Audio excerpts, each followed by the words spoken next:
लिपिर birthday रहा हूँ are दिन ब्लॉग तो ये देखो मोर भाई घरे आसते तो से जाऊन जुहार। आज हूँ गुरुवार साई बाबा व्रत नवरात्रि पहला दिन जय माँ शैलपुत्री।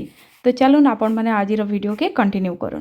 तो मुझे गाधी बुड़ी ये रेडी हो गली न आसिकिना यहाँ साई बाबा पूजा भी करदेली न। ओम साई राम।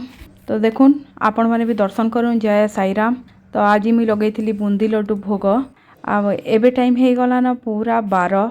तो परोटा आउ चना सबुदिन लेखे यहाँ बने बुनाकिना महाप्रभु के भोग भी लगेदेली न।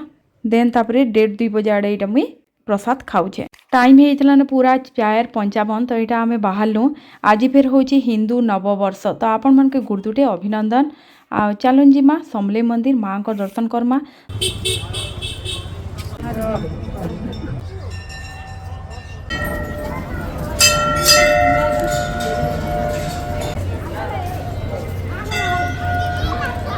चैत्र नवरात्र पहला दिन तो से मंदिर भी टिके भिड़ थिला आ मस्त फ्लावर रे डेकोरेशन कराई थिला।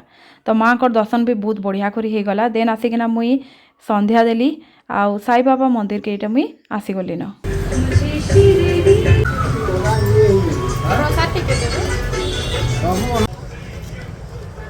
मंदिर वीणा के भी भेटी पकाली तापर दुहे एका संगे आयलु वीणा तले यहाँ प्रसाद दौन मुई देली लिपि के प्रसाद। जदि वीडियोटा भल लगला please like share subscribe and follow.